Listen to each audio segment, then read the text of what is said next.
తిరిగి బీసీఎన్ న్యూస్కి స్వాగతం. కాకినాడ నగరంలో 15వ తేదీన 5 ప్రాంతాల్లో అన్న క్యాంటీన్లను ప్రారంభించనున్నట్లు నగరపాలక సంస్థ కమిషనర్ భావన పేర్కొన్నారు.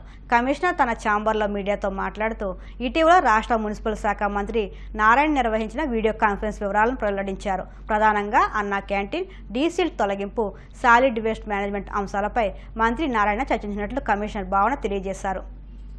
ఆనరబుల్ మినిస్టర్ గారు నారాయణ గారు ఒక వీసీ తీసుకోవడం జరిగింది. సో ఆ వీసీలో కొన్ని ఇన్స్ట్రక్షన్స్ ఇవ్వడం జరిగింది. First instruction is regarding Anna canteens. Anna canteen సంబంధించి 15th ఆగస్ట్కి full state wide 100 canteens open చేయమని జరుగుతుంది. ప్రభుత్వం డిసిజన్ ఇది తీసుకుంటున్నారు.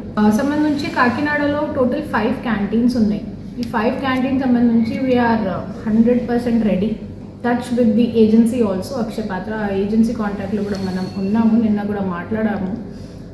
వాళ్ళ కిచెన్ ఎక్కడ ఉంది, వాళ్ళకి ఏం సహాయం కావాలి, వాళ్ళు కూడా ఇక్కడ అన్న క్యాంటీన్కి ఒకసారి చెప్తాము. They should also visit and if any issue is there, if they tell us అదే కూడా మనం రెక్టిఫై చేస్తాము. అక్కడ పెద్ద వాళ్ళకి భోజనం చాలా నామినల్ ప్రైస్ 5 రూపీస్లో breakfast, lunch and dinner for poor people ఇవ్వడం జరుగుతుంది. సెకండ్ ఇష్యూ డీసిల్టేషన్ గురించి కూడా మాకు ఆనరబుల్ మినిస్టర్ గారు చెప్పడం జరిగింది. దీనికి సంబంధించి అన్ని major, minor and medium drains దాదాపు మోర్ దెన్ 2000 కిలోమీటర్స్ మా దగ్గర ఉన్నాయి. అది మనం అన్నీ కంప్లీట్ చేసేసాము. అండ్ మైనర్ డ్రైన్స్ ప్రతిరోజు క్లియర్ చేయడం జరుగుతుంది. ఈరోజు కూడా భారీ వర్షంలో కూడా నేను సొంతంగా వెళ్ళి చూశాను. ఒక కొంచెం లో లైంగ్ ఏరియాస్లో టేల్ ఎండ్లో వాటర్ షుడ్ నాట్ స్టాగ్నేట్, అది కూడా ఇన్స్ట్రక్షన్స్ ఇవ్వడం జరిగింది. అది మళ్ళీ I will inspect, I will take review meeting with my staff also. As far as solid waste management is concern, solid waste management సంబంధించి కూడా ఒక PPP కింద ఒక project we're looking for suitable project. ఒక సైట్ కూడా we have identified. We're currently in talks with the agencies. అది చేస్తే we will be able to have a good processing facility for solid waste management which is being generated in the city. And there are some dumps also. Chala time nunchi 1.5 kilometers length lo some 3-4 areas we have identified. Ade kuda first we will get it cleared and then CSR lo kuda konni agencies lo maatladam jarugutundi.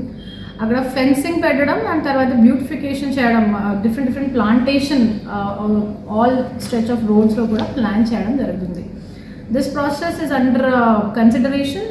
అలా చేస్తే will prepare our full estimates and ఒక time line పెట్టేసి ముందుగా వెళ్తాము. ఈరోజు కూడా ఒక meeting పెట్టడం జరుగుతుంది. So we are committed that as far as solid waste management is concern, we will do our best to make city look clean as far as waste management is concern. పశ్చిమ గోదావరి జిల్లా పాలకొల్లు నుంచి బగ్గేశ్వరం, చింతపర్రు, వడ్లవానిపాలెం, జిన్నూరుపాలెం, వేడింగిపాలెం, కొమ్ముచిక్కాల గ్రామాలకు బస్సు సౌకర్యం ఏర్పాటు చేయడం పట్ల ప్రజలు హర్షం వ్యక్తం చేస్తున్నారు. గతంలో బస్సు సౌకర్యం లేకపోవడంతో తీవ్ర ఇబ్బందులు పడ్డామని, సమస్యను జనవరుల శాఖ మంత్రి నిమ్మా రామానాయుడు దృష్టికి తీసుకువెళ్లడంతో వెంటనే పరిష్కరించారంటూ ఆనందం వ్యక్తం చేశారు. బస్సు సౌకర్యం ఏర్పాటు చేసినందుకు విద్యార్థులు మంత్రికి కృతజ్ఞతలు తెలిపారు. మేము కాలేజీ స్టూడెంట్స్ మంది రామానాయుడు గారిని అడగగానే మాకు వెంటనే ట్రాన్స్పోర్ట్ ఫెసిలిటీ కల్పించారు. థ్యాంక్ యూ సో మచ్ అండి. మేము రోజు చాలా ప్రాబ్లమ్స్ ఫేస్ చేస్తున్నాము ఆర్టీసీ లేకపోవడం వల్ల. వెంటనే ఇచ్చినందుకు thank you so much. Ramanaidu గారు వచ్చినప్పుడే పిల్లలందరూ కూడా మా పిల్లలందరికీ మీరు బస్సు వేయాలి అని అందరూ అడిగారు. ఆయన వచ్చిన వెంటనే కూడా మరి చాలా బాగా కేర్ తీసుకుండి పిల్లల కోసం బాగా ఆలోచించి ఈ బస్సు వేయడం పిల్లలకి, తల్లిదండ్రులకు కూడా చాలా సంతోషం. రామానాయుడు గారు ఆధ్వర్యంలో మనకి పాలకొల్లు నుంచి బగ్గేశ్వరం, చింతపర్రు, వడ్లవానిపాలెం, వేడింగిపాలెం, కొమ్ముచిక్కాల, నెలమూరు దాకా రామానాయుడు గారి పుణ్యం అంటే బస్సు వేయడం జరిగింది. స్కూల్ పిల్లల గురించి ఆలోచించి ఆయన ఎంతో ఆలోచించి వేడింగిపాలెం, కొమ్ముచిక్కాల అలాగే అన్ని గ్రామాల ప్రజలందరూ కూడా ఆయన కోరడం జరిగింది. దాని గురించి ఆయన ఎంతో కృషి చేసి మన ప్రభుత్వం వచ్చిన వెంటనే ఈ బస్సు వేయించడం జరిగింది. ఆయనకి మనందరం కూడా ఎంతో కృతజ్ఞత చూపించి మనందరం కూడా ఎంతో ఆయనకి రుణపడి ఉండాలి. ఏపీ సీఎం చంద్రబాబు రాష్ట్రానికి ఇప్పటి వరకు ఒక్క మెడికల్ కళాశాలనైనా ప్రారంభించారా అని మాజీ మంత్రి మేరుగ నాగార్జున ప్రశ్నించారు. తాడేపల్లిలో ఆయన మీడియాతో మాట్లాడుతూ ఏపీలో మెడికల్ కళాశాలను ప్రైవేట్ పరం చేయడం సరికాదని అభ్యంతరం వ్యక్తం చేశారు. రాష్ట్రంలో ఎన్నికలకు ముందు మెడికల్ కళాశాలలపై చంద్రబాబు, పవన్, లోకేష్లు విషం కక్కారని అన్నారు. ఏపీలో 12 మెడికల్ కళాశాలలు ఉంటే గత ప్రభుత్వంలో జగన్మోహన్ రెడ్డి 17 మెడికల్ కళాశాలను తీసుకొచ్చారని అన్నారు. గత ప్రభుత్వంలో తాము ప్రారంభించిన కళాశాలను పూర్తి చేసి పేదలకు వైద్యాన్ని అందుబాటులోకి తీసుకురావాలని, అంతేకాని ప్రైవేటు పరం చేయడం సరికాదని అన్నారు. రోడ్లను సైతం ప్రైవేటీకరణ చేసేందుకు కార్యాచరణ సిద్ధమైందని, టోల్గేట్లు పెట్టి వసూలు చేసేందుకు సిద్ధమయ్యారంటూ ఎద్దేవా చేశారు. అబద్ధాలు, అవాస్తవాలు పుంకాలుగా పేపర్లో రాయించి ఎక్కడ మీటింగ్ పెడితే అక్కడ బహిరంగంగా జగన్మోహన్ రెడ్డి గారిని, వైఎస్ఆర్ కాంగ్రెస్ పార్టీ ప్రభుత్వాన్ని విమర్శించినటువంటి తీరు మర్చిపోలేం. ఎన్నికల్లో దాన్నే ఎజెండాగా తీసుకుని ప్రజల్లోకి వెళ్ళారు. వాళ్ళ పత్రికలు అలాగే రాసినాయి. స్వయానా లోకేష్ గారు, పవన్ కళ్యాణ్ గారు వాళ్ళ యొక్క ప్రతి మీటింగు దీన్నే వాడుకున్నారు. కొత్తగా 17 మెడికల్ కాలేజీలని తీసుకొచ్చి నిర్వహణలో ఎక్కడా ఇబ్బంది జరగకూడదని, ఆర్థికంగా ఆయన స్వయం సమృద్ధి చెందాలని, పేదవారికి సక్రమైన పద్ధతిలో వైద్యం అందించాలని ఒక గొప్ప ఆలోచనతో జగన్మోహన్ రెడ్డి గారు ఒక రూట్ మ్యాప్ తయారు చేస్తే దానిని వక్రీకరించారు. ఎంత దారుణం అంటే దాని మీద విషం ఎక్కారు, విషం రాతలు రాశారు. బహిరంగంగా లోకేష్ గారు, పవన్ కళ్యాణ్ గారు అయితే తప్పిది, మేము అధికారంలోకి వస్తే ఈ జీవోలన్నీ క్యాన్సిల్ చేస్తాం, పేద ప్రజలకు అన్యాయం జరుగుతూ ఉందని చెప్పేసి మాట్లాడిన విషయాలు అందరికీ తెలుసు. ఉదాహరణకి ఈనాడు పత్రిక అయితే వైద్య విద్యను అమ్మేశారని, పచ్చపత్రికలు ఇష్టం వచ్చినట్టు పుంకాలుగా రాసిన తీరు చూసాం. వైద్య విద్యను ప్రైవేటీకరణ చేస్తేనే జగన్మోహన్ రెడ్డి గారి మీద విషం కక్కారే, ఇప్పుడు ఎందుకు పూర్తిగా అప్పళంగా తీసుకొని వెళ్ళి ప్రైవేటుకు దారాదత్తం చేస్తూ ఉంటే మీరు క్యాబినెట్లో ఏం చేశారు తెలియపరచాలని చెప్పేసి అడుగుతా ఉన్నా. అంటే ఎన్నికలకు ముందు మీరు జగన్ గారి మీద బురగ చల్లడం తప్ప, విషపురాతాలు రాయించడం తప్ప మీ ఆలోచన ఏమీ లేదు. దొంగలుగా మిగిలిపోవాలని తప్ప ఎందుకు మాట్లాడలేకపోయారని కూడా అడుగుతా ఉన్నా. ఒక అడుగు ముందుకేస్తే మీరు చాలా అన్నారు, మేము అధికారంలోకి వస్తే ఈ జీవోలన్నీ క్యాన్సిల్ చేస్తాం, ఈ జీవోలన్నీ రద్దు చేసి మరలా పేద ప్రజలకు అందిస్తాను ఆ సీట్లని చెప్పారు. ఎందుకు రద్దు చేయలేకపోయారు? ఎందుకు ప్రైవేటీకరణకు మద్దతు పలికి రేపు చర్య తీసుకుంటారో సమాధానం చెప్పాలని లోకేష్ని, పవన్ కళ్యాణ్ కూడా అడుగుతా ఉన్నా. మేమేమి అప్పడంగా సీట్లు అమ్ముకొని లబ్ధి పొందరా? ఏనాడు స్వతంత్రం రానప్పటి నుంచి 2019 దాకా ఆంధ్రప్రదేశ్లో 12 ప్రభుత్వ మెడికల్ కాలేజీలు ఉన్నాయి. మేము వచ్చినాక, మా నాయకుడు వచ్చినాక 17 మెడికల్ కాలేజీలను పెడితే ఈ చంద్రబాబు నాయుడు గారు ముఖ్యమంత్రిగా వెలుగొందిన టైంలో ఒక్క మెడికల్ కాలేజ్ తీసుకురాలేకపోయారు. ఎందుకు తేలేకపోయారు? ఆయన ఆలోచన ఏంటి?